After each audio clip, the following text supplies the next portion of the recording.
Take full responsibility for what happens to you.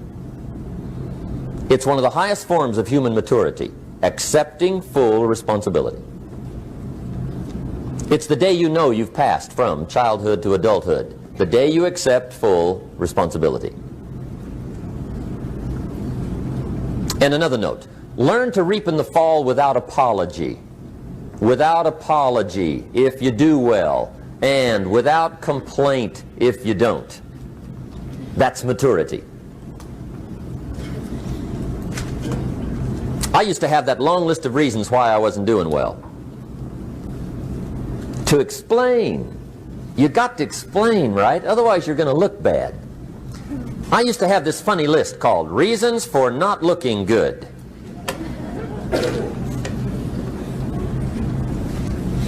I used to blame the government. I mean, you can believe that or not. It was at the top of my list. I had a lecture second to none. The government. That was on my list. I used to blame taxes. Look what you got left after they take everything. And they expect you to do well. That was on my list there.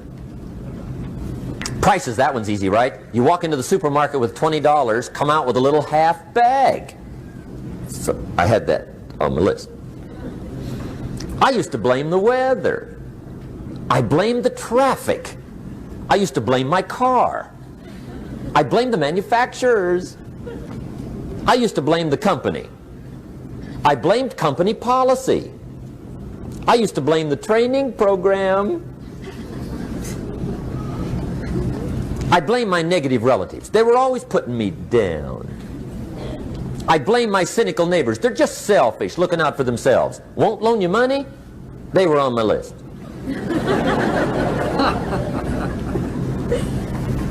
I used to blame the economy. I blamed the community. That's a pretty good list for not doing well, isn't it? I thought it was good. I'll never forget one day, Mr. Schoaf was very kind, but he was also very blunt. And this was no exception. And I'm glad he was blunt. There's a lot of things I'd have missed if he hadn't have been blunt. One day, with sort of a curious look on his face, he said, Jim, just out of curiosity, tell me, how come you haven't done well up until now? Excellent question. I thought, well, so I won't look too bad, I'll go through my list.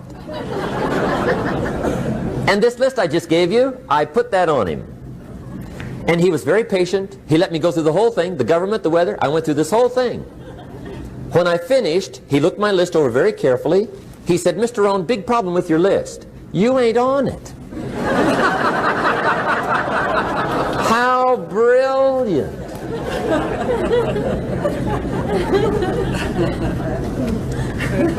When I went to work for him a few months later, I learned very quickly to tear up my list, reasons for not doing well, and I threw it away. And I got me a fresh piece of paper. And I put one word on it. Me.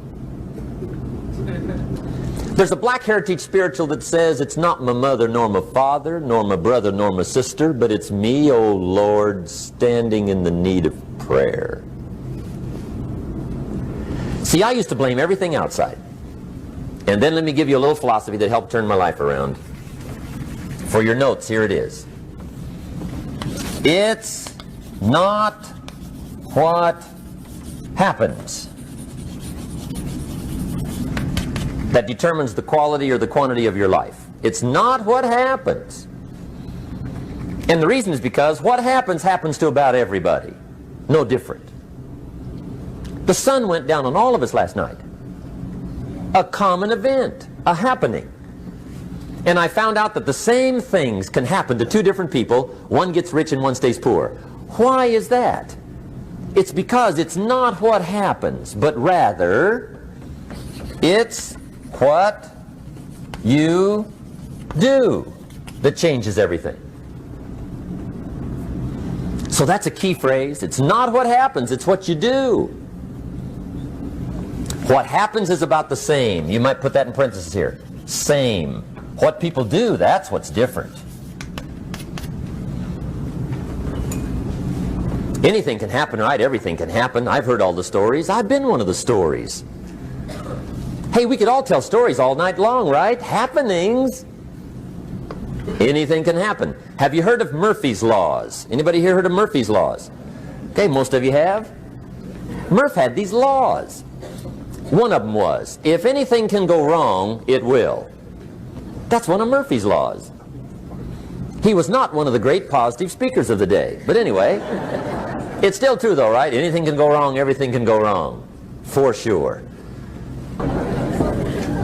But see, those are the happenings, right? Everything can happen, anything can happen. But it's not the happenings, it's what you do about it.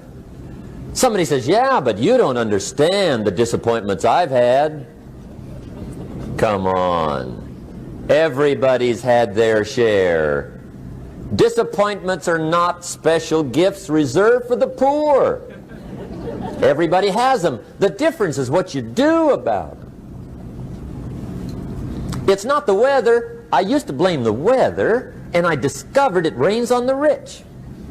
So see, that won't help. Two men wake up one morning, there's a rainstorm on. One of them looks out his window, sees the rainstorm, and he says, wow, what a storm. With weather like this, they can't expect you to go out and make sales. He stays home. Same morning, the other guy looks out his window, sees the same storm, says, wow, what a storm. But he says, you know what, with weather like this, what a great day to go out and make sales. Most everybody will probably be home, especially the salesman.